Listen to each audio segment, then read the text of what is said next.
Welcome to the Paint Estimator. I just want to go over a few features that are going to be released in the next version. Hopefully, I'll release it in the first couple of weeks of October. Um, One of the main features that I added is you can now print multiple pages for your proposals. So what we'll do here is we'll open up a sample file. You'll notice at the top here the toolbar is a little bit different. We can now add symbols to our proposals. We have a new method for calculating how much information can be put on one page. Um, this is kind of a nice new upgrade, so we can now basically have any type of font we want, any size font we want. Prior versions we were restricted to one font and one size. If you're dealing with Microsoft Word, to create your proposals, make sure this button says Word. If you're dealing with PDF, make sure it says PDF. The reason why is because PDF and Word, they render the text a little bit different. You can fill a little more information on the PDF versions than you can Word. So to simply add another page, just click this button. We'll just type page 2 here and create our proposal.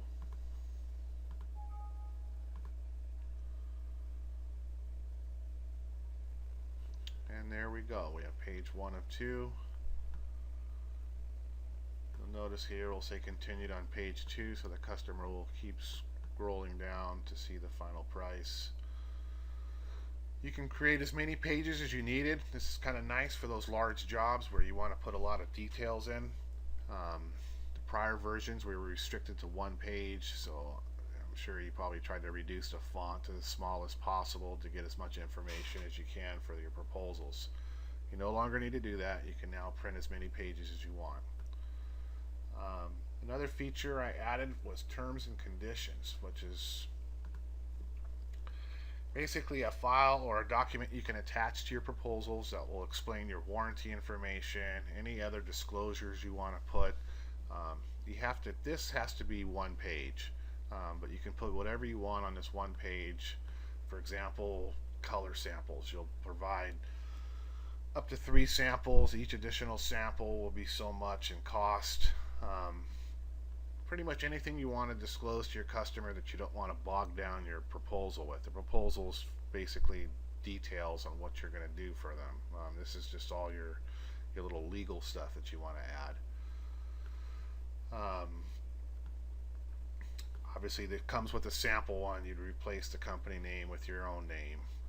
But this is just a sample one. You don't have to use any of this. You can put whatever you want. To attach the terms and conditions to your proposals, just check this little box right here. And let's create the proposal again.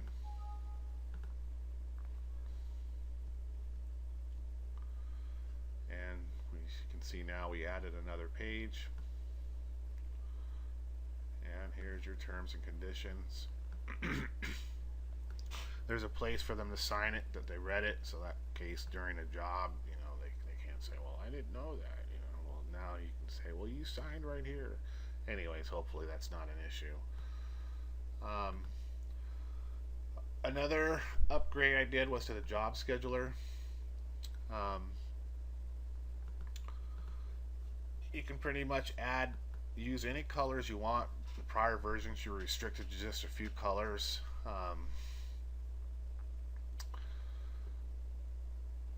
I got rid of the print button. You can now export your scheduler to PDF with 3 different methods. You can save with full color,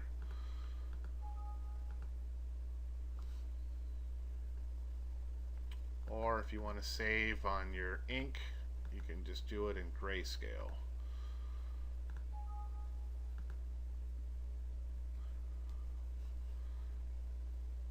Another feature I added to the calendar was you can load the employees' hours that they worked that day. As you can see, it loaded the hours. Boss had 8 hours. Employee 1 had 8 hours. This is just kind of nice if you want to print out each month to save for your records, to look back for reference. A few other features, you can use whatever font you want. You can remove the borders. This kind of helps with rendering issues with older computers. You can zoom in, zoom out. Overall, this just made some nice upgrades to the job scheduler. The last major upgrade I added was job hours. This is kind of half what I have planned. I plan on adding a payroll calculator that will generate pay stubs, calculate the federal taxes and all that stuff. Um, that's probably going to be on the next release, not this upcoming one. But basically, click this button, select the employees you want to view, and click the generate button. It will load basically the last 2 weeks of the hours they worked, or you can select the whole year, year to date, 4 months, select which year. Shows the hourly wage, the workers' comp. For example, the employee 1 worked 7 hours, it costs $14.98 in workers' comp. This will vary depending on your workers' comp cost. Overhead earned is basically how much this employee earned for the company and overhead for that day. You can decide not to display that information, so it'll just show the job number that they worked on, the hours, and you can also export this to PDF to print,